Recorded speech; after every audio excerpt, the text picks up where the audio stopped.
बुधवार को प्रयागराज में इलाहाबाद हाईकोर्ट बार एसोसिएशन के संयुक्त सचिव पद के प्रत्याशी शशि कुमार उग्र ने एक प्रेस वार्ता कर हाईकोर्ट परिसर में अधिवक्ताओं से जुड़े महत्वपूर्ण मुद्दों पर खुलकर अपनी बात रखी। उन्होंने कहा कि अधिवक्ताओं के लिए चैम्बर उनकी मूलभूत आवश्यकता है। ऐसे में हाईकोर्ट की नई बिल्डिंग में चैम्बर के बदले अधिवक्ताओं से शुल्क वसूलना न केवल गलत है बल्कि उनके हितों के साथ अन्याय भी है। उन्होंने स्पष्ट कहा कि अधिवक्ता समाज पहले से ही कई तरह की समस्याओं से जूझ रहा है। ऐसे में उन्हें वित्तीय दबाव में डालना अनुचित है। न्याय की लड़ाई लड़ने वाले अधिवक्ताओं के लिए चैम्बर कोई सुविधा नहीं बल्कि उनका अधिकार है, उन्होंने दो टूक शब्दों में कहा। शशि कुमार उग्र ने यह भी कहा कि जिस नई बिल्डिंग को लेकर अधिवक्ताओं से शुल्क वसूला जा रहा है उसकी पूरी लागत प्रदेश और केंद्र सरकार द्वारा वहन की गई है। इसके अलावा बिल्डिंग में बनी पार्किंग की आय से ही मेंटेनेंस का खर्च आसानी से निकाला जा सकता है। उन्होंने मांग की कि अधिवक्ताओं को बिना शुल्क के चैम्बर उपलब्ध कराए जाए। अपने चुनावी एजेंडे को लेकर उन्होंने कहा कि मैं हमेशा से अधिवक्ताओं की समस्या को गंभीरता से लेता रहा हूं और उनके समाधान के लिए निरंतर प्रयासरत रहा हूं। अगर अधिवक्ताओं का सहयोग मिला तो मैं आने वाले समय में और अधिक मजबूती से उनके हितों की रक्षा करूंगा।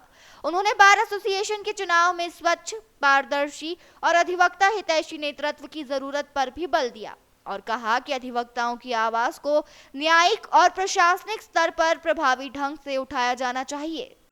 हाईकोर्ट बार एसोसिएशन के चुनाव में मैं जॉइंट सेक्रेटरी लाइब्रेरी के पद पर प्रभार कर रहा हूँ।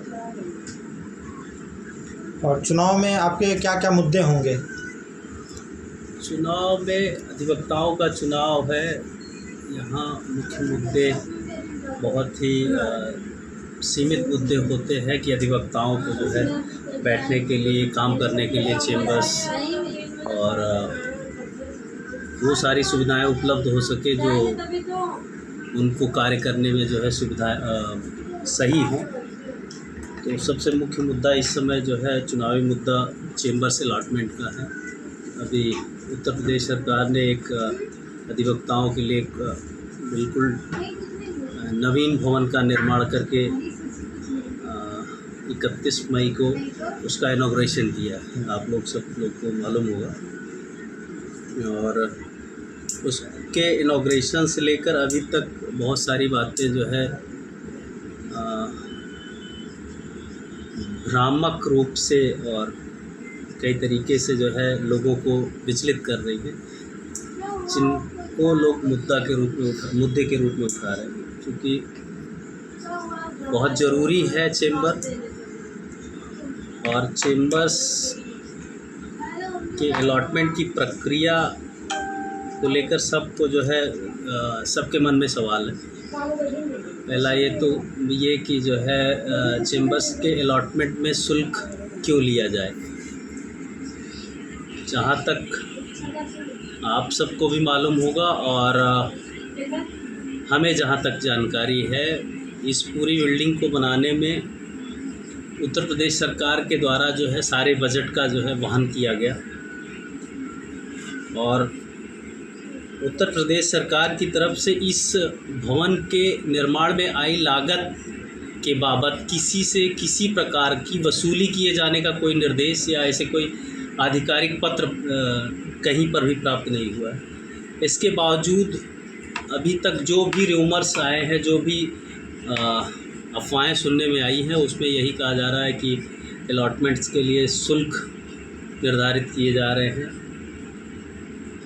इसके लिए यदि शुल्क निर्धारित किया जाता है तो ये बहुत ही दुर्भाग्यपूर्ण होगा, क्योंकि जब कोई लागत से संबंधित कोई अब ऐसी बात रही नहीं है जिस पे कि अभी पैसा लगना हो।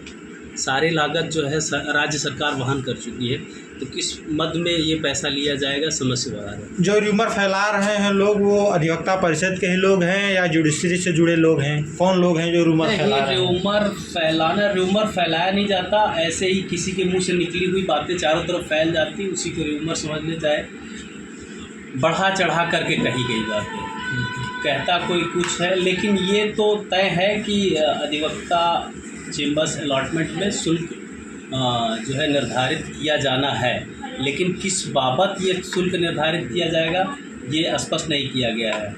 रही बात उस भवन के मेंटेनेंस में आने वाले खर्च की, तो जहाँ तक मुझे जानकारी है कि 5 फ्लोर उस बिल्डिंग में 5 फ्लोर पार्किंग है, और उस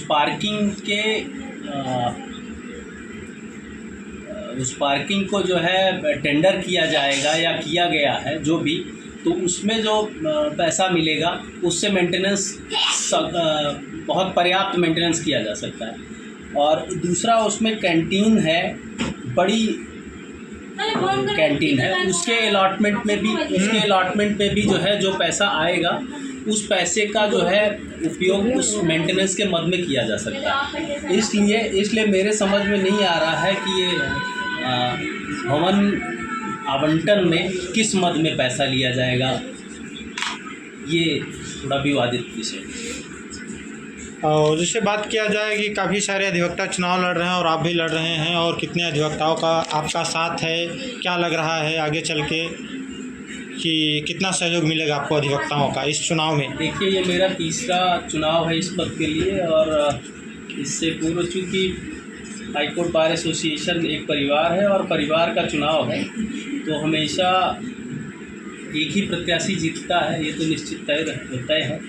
तो इससे पूर्व जब भी जो भी मुझे प्यार मिला है और जितने भी मत मिले हैं उसको मैंने सहर्ष स्वीकार किया है, और जिन्होंने पहले मेरा समर्थन नहीं किया था वो स्वयं भी, जिनको मैं व्यक्तिगत जानता हूं कि उन्होंने पहले किसी और को समर्थन दिया था, आज वो लोग स्वयं अपने आप फ़ोन करके मुझे समर्थन दे रहे हैं और फ़ोन करके मुझे निर्देश देते हैं कि ऐसा कर लो वैसा कर लो। तो वो पूरा इस तरफ संदेश दे रहा है कि मुझे इस बार चुनाव जो है लोग स्वयं जिताने के लिए लगे हुए हैं। यस। हमारे चैनल के माध्यम से क्या संदेश देना चाहते हैं अपने अधिवक्ताओं को? जनजागरण संदेश के लिए रिंकू मिश्रा की रिपोर्ट।